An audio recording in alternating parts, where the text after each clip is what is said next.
Dr. Gerald F. Dirks, kepala gereja Metodis yang akhirnya memilih Islam. Kenangan di awal masa kecil saya adalah mendengar suara lonceng gereja sebagai panggilan misa pada hari Minggu pagi, di sebuah kota kecil dan terpencil tempat saya dibesarkan. Gereja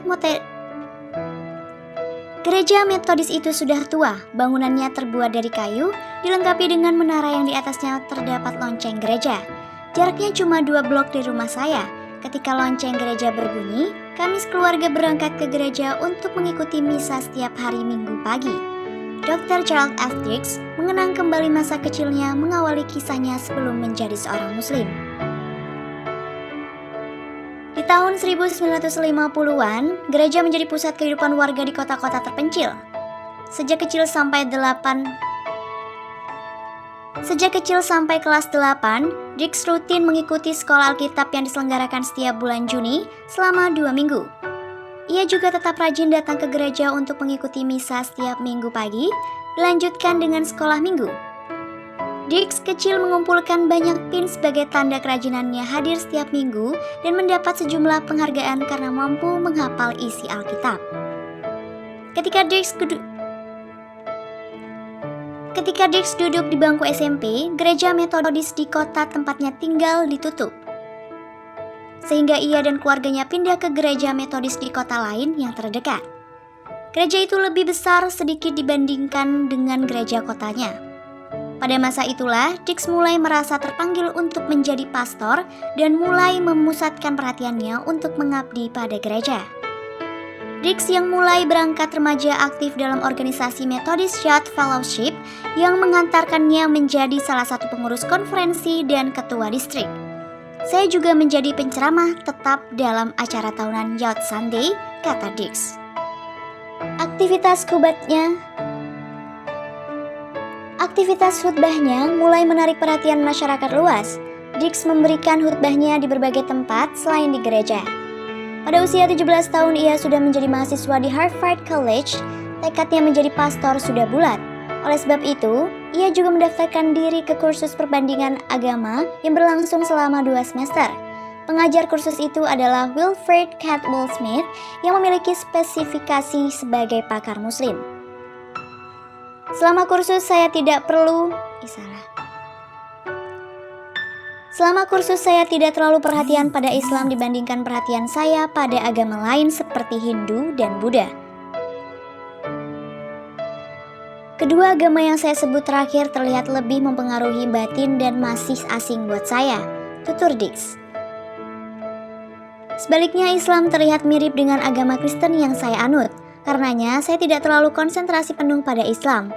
Tapi saya masih ingat tugas karya tulis tentang konsep wahyu dalam Al-Quran. Untuk memenuhi tuntutan dan standar kursus yang ketat, saya berhasil menemukan sebuah perpustakaan di mana terdapat sekitar 12 buku tentang Islam dan semuanya ditulis oleh penulis non-muslim. Saya juga menemukan 2 terjemahan berbeda dalam bahasa Inggris tentang arti Al-Quran, sambung Dirks. Di Harvard ia dijuluki Holy Scholar, karena Dirks menjadi salah satu calon mahasiswa teologi yang selalu diperhitungkan di akademinya. Ia lalu menjadi pastor muda di United Methodist Church.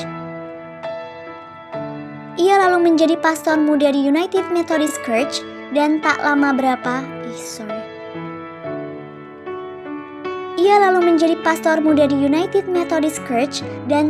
lama kemudian mendapat lisensi sebagai pastor dari gereja tersebut. Dirks lulus dari Harvard College tahun 1971. Ia lalu mendaftarkan diri ke Harvard Divinity School dan mendapat gelar Master of Divinity pada tahun 1974. Setelah sebelumnya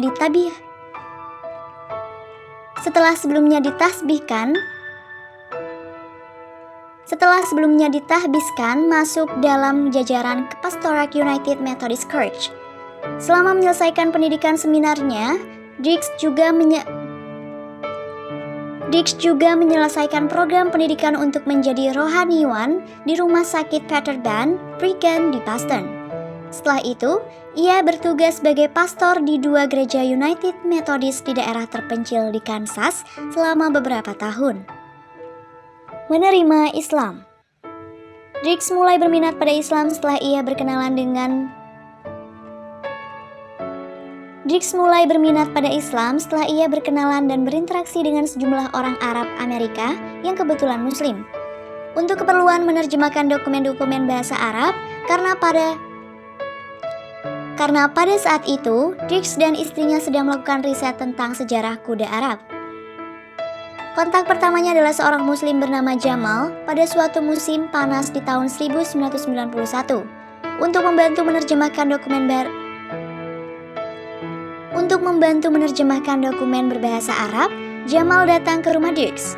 Sore hari ketika akan pulang, Jamal meminta izin menggunakan kamar mandi di rumah Dix untuk berwudu karena sudah tiba waktu sholat. Jamal lalu meminta lembaran koran dan digunakannya sebagai sajadah. Tanpa saya sadari, ketika itu Jamal sebenarnya sudah mempraktekkan dakwah. Ia tidak mengomentari fakta bahwa kami non-muslim, dia tidak ceramah apapun tentang agamanya pada kami. Dia hanya memberi contoh pada kami, ujar Dix. Hampir 1,5 tahun berinteraksi dengan Jamal, Jamal tidak pernah menceritakan apapun tentang Islam atau bertanya tentang agama Dix. Sebaliknya, Dix justru mulai belajar dari Jamal. Bagaimana ia sholat tepat waktu, bagaimana ia berperilaku dalam berbisnis maupun bersosialisasi, terutama cara Jamal berinteraksi dengan dua anaknya. Lewat Jamal, Dix mulai berkenalan dengan keluarga Arab Muslim lainnya. Dix memperhatikan bagaimana keluarga-keluarga Muslim itu menerapkan etika yang menurut Dix lebih tinggi dibandingkan etika yang diterapkan oleh keluarga-keluarga Amerika. Setelah menyaksikan sendiri bagaimana kehidupan keluarga Muslim tahun 1992, Dix mulai menanyakan pada dirinya sendiri pertanyaan-pertanyaan yang serius, di manakah ia dan apa yang ia lakukan. Desember 1992, Dix mengakui bahwa ia tidak menemukan pertentangan antara keyakinan religiusnya dengan ajaran Islam. Dix merasa siap untuk mengakui bahwa Tuhan itu Esa dan mengakui Nabi Muhammad SAW. Ia menyingkirkan buku-buku tentang Islam yang ditulis penulis non-Muslim dan mulai membaca terjemahan Al-Quran.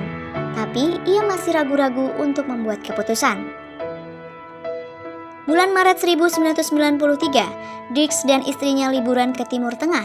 Waktu itu, bertepatan dengan bulan Ramadan, ia dan istrinya memutuskan untuk mencoba ikut berpuasa. Dix bahkan ikut sholat dengan teman-teman Muslim yang baru ia kenal selama menikmati liburan itu. Akhirnya, sekembalinya dari Timur Tengah, Dix dan istrinya memutuskan